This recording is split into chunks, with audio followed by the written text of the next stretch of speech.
માત્ર એક નામ પર એટલો મોટો વિશ્વાસ કે સામેવાળી વ્યક્તિ આંખો બંધ કરી આંગળીયા મારફતે 75 લાખ રૂપિયા રોકડા મોકલી દીધા. પણ જ્યારે સત્ય સામે આવ્યું ત્યારે પગ નીચેથી જમીન સરકી ગઈ, કારણ કે આખો ખેલ હતો એક ખોટી ઓળખનો. અમદાવાદમાં એક અત્યંત ચોંકાવનારી ઘટના સામે આવી છે. જૈન સમાજના જાણીતા અગ્રણી પૃથ્વીરાજ કોઠારીના નામનો ઉપયોગ કરી એક વેપારી સાથે અધધ 75 લાખ રૂપિયાની છેતરપિંડી આચરવામાં આવી છે. આખી ઘટના કોઈ બોલિવૂડની ક્રાઇમ થ્રિલર ફિલ્મ જેવી છે.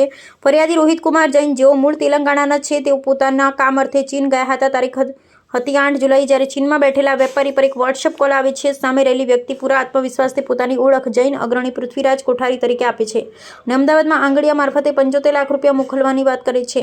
મોટું નામ સાંભળી રોહિત કુમાર વિશ્વાસમાં આવી ગયા છે. ત્યારબાદ શરૂ થાય છે અસલી ખેલ. આરોપીઓ અશોક જૈન અને બાબુભાઈના નામે અલગ અલગ ઓળખ આપી અમદાવાદના કાલુપુરમાં આંગળીયા પેઢી પરથી 75 લાખ રૂપિયાની માતબર રકમ કલેક્ટ કરે છે અને જેવો રૂપિયો હાથમાં આવ્યો, ગેમ ઓવર. આરોપીએ પોતાના મોબાઈલ ફોન સ્વિચ ઓફ કરી લીધા, પરંતુ ગુનેગાર ગમે તેટલો ચાલાક હોય, કાયદાનો હાથ તેના સુધી પહોંચી જ જાય છે. આ મામલે પહેલા હૈદરાબાદમાં 0 FIR નોંધાઈ અને ત્યારબાદ કેસ કાલુપુર પોલીસ સ્ટેશનમાં ટ્રાન્સફર થયો અને હવે અમદાવાદ LCB ઝોન 3ની ટીમે ધમાકેદાર એન્ટ્રી મારી આખી ગેંગના 2 મુખ્ય સાગરીતોને ઝડપી પાડે છે. પોલીસે મોડસિંહ ઉર્ફે વિક્રમસિંહ રાજપુરોહિત અને ભરતગીરી ગોસ્વામીની ધરપકડ કરી છે. તેમની પાસેથી 25 લાખ રૂપિયા રોકડા અને 5 મોબાઈલ ફોન સહિત કુલ 25,52,000નો મુદ્દામાલ રિકવર કરાયો છે. સૌથી મોટો ખુલાસો તો એ છે કે ઝડપાયેલો મોડસિંહ કોઈ સામાન્ય ગુનેગાર નથી. પોલીસ ચોપડે આ શખ્સ સામે 1-2 નહીં, પરંતુ 20થી વધુ ગુના નોંધાયેલા છે.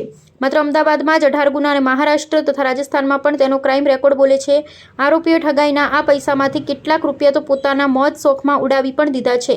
જોકે આ કેસમાં અશોક જૈનની ખોટી ઓળખ આપનાર દીપુ નામનો શખ્સ હજુ પોલીસ પકડથી દૂર છે. 75 લાખના આ ખેલ પાછળ અસલી માસ્ટરમાઇન્ડ કોણ છે? જૈન અગ્રણીના નામનો જ ઉપયોગ કેમ કરવામાં આવ્યો? આ તમામ સવાલોના જવાબ પોલીસ શોધી રહી છે. આ મામલે વધુ માહિતી ને ખુલાસા આપી રહ્યા છે DCP ઝોન 3 રૂપલ સોલંકી. સાંભળીએ તેમની આખી બાઇટ. અહેવાલ હિતેશ ઠક્કર, અમદાવાદ. 8/7/26ના રોજ હૈદરાબાદથી એક ઝીરો FIR તરીકે રજીસ્ટર થઈ અને ટ્રાન્સફર થઈ અને કાલુપુર પોલીસ સ્ટેશનમાં રજીસ્ટર થવા માટે આવેલી હતી.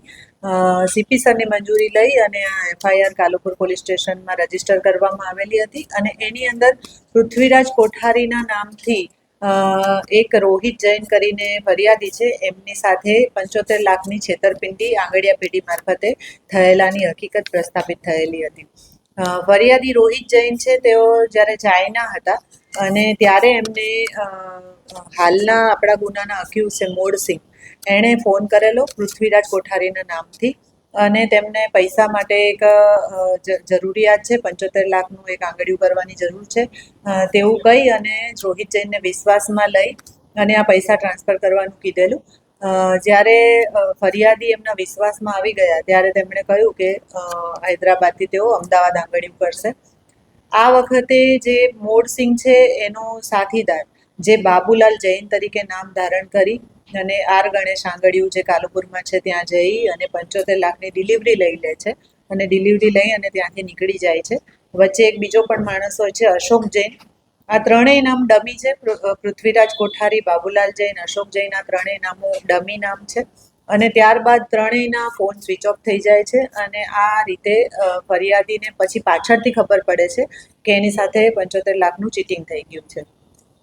આ ઓફેન્સ કાલુપુર પોલીસ સ્ટેશનમાં રજીસ્ટર થયા પછી ઝોન LCB આને ડિટેક્ટ કરવામાં કામે લાગી ગયેલી. PSI રાઠોડ અને અમારી આખી LCBની ટીમ આના ડિટેક્શનમાં મથતી હતી. એક નાની એવી ક્લૂ મળેલી જેમાં જે આ પૃથ્વીરાજ કોઠારી છે એણે એની જે MO હતી અને તે વખતના જે CCTV ફૂટેજ હતા આના ઉપર વર્કઆઉટ કરતાં આઈડેન્ટિફાય થયેલું કે જે આ મુખ્ય આરોપી છે મોડસિંહ જે ઓરિજિનલી જાલોરનો છે, મોડસિંહ પીરસિંહ રાજપુરોહિત, અને જે અહીંયા પૈસા લેવા માટે આવેલો હતો એ ભરતગીરી ખેમગીરી ગોસ્વામી જે ડીસાનો રહેવાસી છે. જે ડીસાનો રહેવાસી છે ભરતગીરી, એ અહીંયા આંગળીયામાં પૈસા લેવા આવેલો.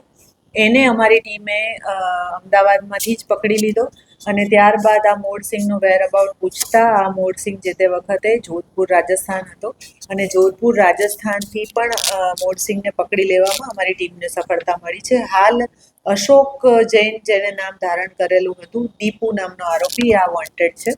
આ આરોપીઓની MO એવી છે કે જીટો ફાઉન્ડેશન જે છે એક ખૂબ આગળ પડતું જૈન ગ્રુપ છે.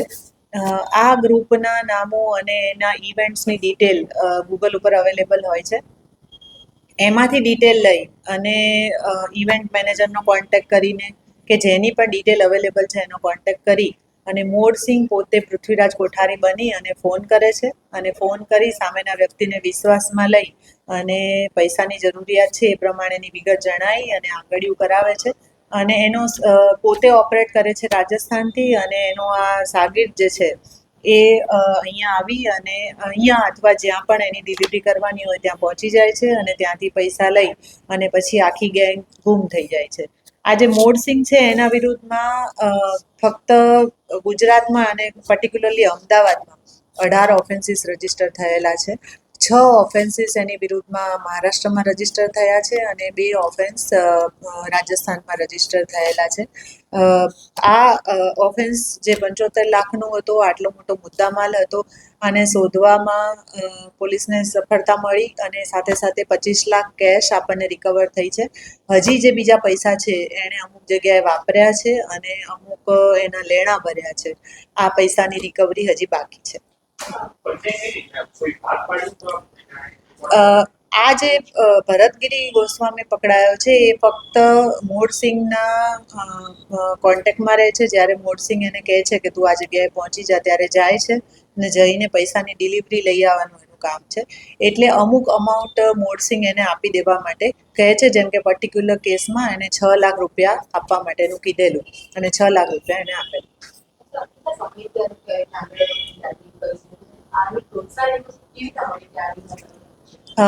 આપણી પાસે જે કેસીસ રજીસ્ટર થયા છે એની આપણે ક્રોનોલોજી જોઈએ તો લગભગ 2007થી આ ઓફેન્સીસ કરે છે. મોડસિંહ 2007થી આમાં જોતરાયેલો છે. છેલ્લા 2 થી 3 વર્ષથી આ ભરત ગોસ્વામી છે એના કોન્ટેક્ટમાં આવેલો, ત્યારબાદ એ ભરતની મદદથી આ ઓફેન્સ કરતો હતો.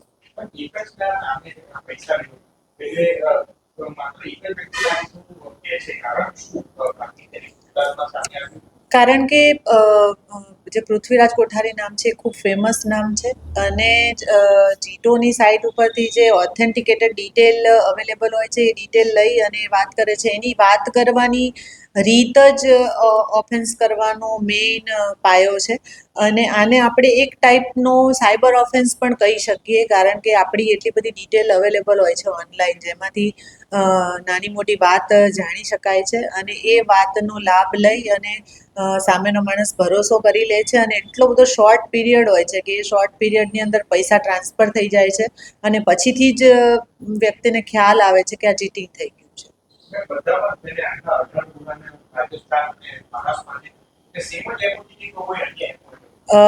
જે લાસ્ટના જેટલા એટલે અત્યારે કાલુપુરમાં રજીસ્ટર થયો છે તે એક ઓફેન્સ અને મહારાષ્ટ્ર અને રાજસ્થાનના ઓફેન્સીસ છે. એની અંદર પર્ટિક્યુલરલી એણે આ એમોનો ઉપયોગ કર્યો છે.